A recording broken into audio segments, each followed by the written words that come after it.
Sahabat Ria, terima kasih Anda masih menyimak spesial talk show pagi hari ini bersama dengan Pengadilan Negeri Surakarta. Dan tentunya masih menempatkan Bapak Frederick Franz di ruangan dengan Anda untuk membahas terkait seluk-beluk hak tanggungan.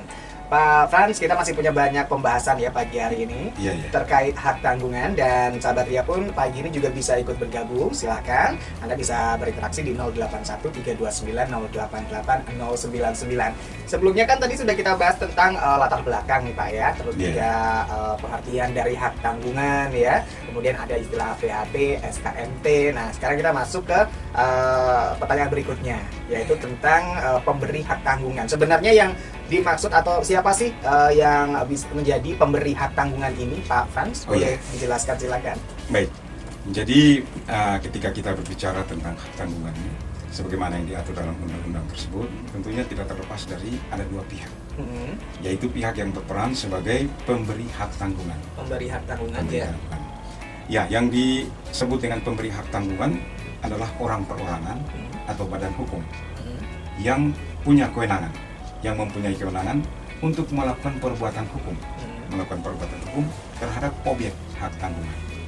Iya, terhadap objek orang perorangan atau badan hukum yang punya kewenangan melakukan perbuatan hukum terhadap objek hak tanggungan.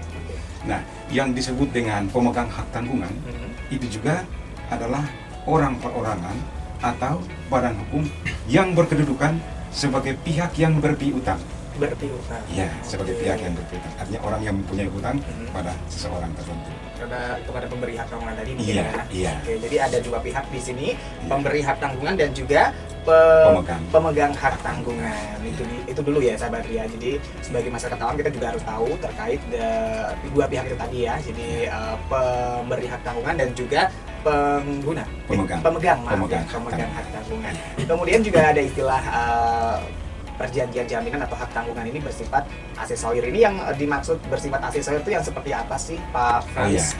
Baik ya, jadi ini ada istilah yang mungkin belum banyak dipahami ya. Jadi yang dimaksud dengan perjanjian hak jaminan atau perjanjian hak tanggungan itu sendiri bersifat aksesorir. Artinya bahwa perjanjian hak jaminan atau perjanjian hak tanggungan ini adalah merupakan suatu perjanjian tambahan atau satu perjanjian ikutan yang sebelumnya ada perjanjian pokok dulu. Ya, ada perjanjian pokok.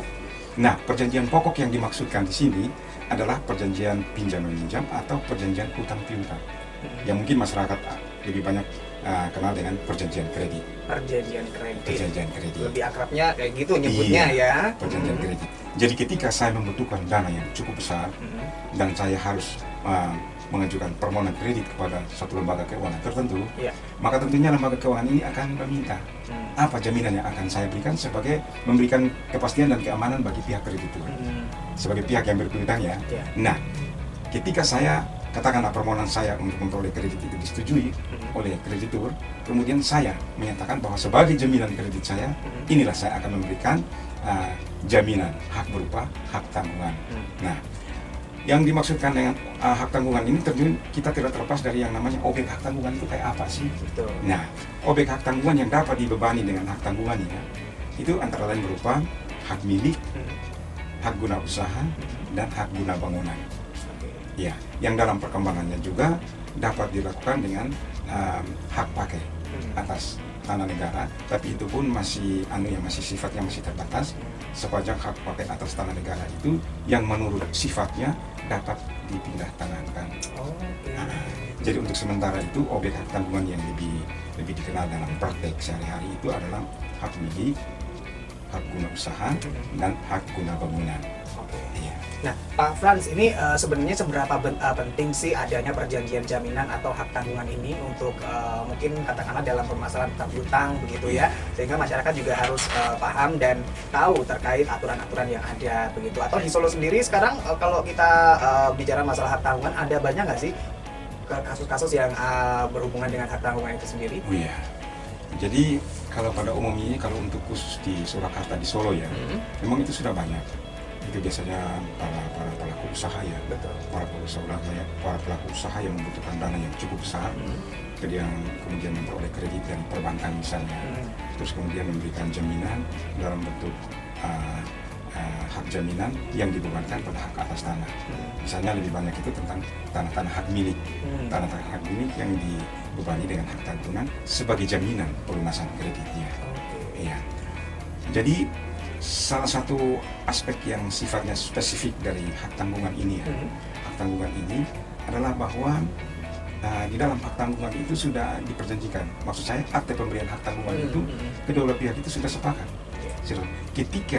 Ketika si pemberi hak tanggungan yang dalam hal ini adalah juga sebagai pihak debitur, manakala dia cedera janji, tidak memenuhi janjinya untuk melunasi kreditnya, maka si pihak pemegang hak tanggungan yang dalam hal ini adalah pihak yang berpiutang, dapat mengambil pelunasan hutangnya atas kekuasaan sendiri dengan melakukan penjualan.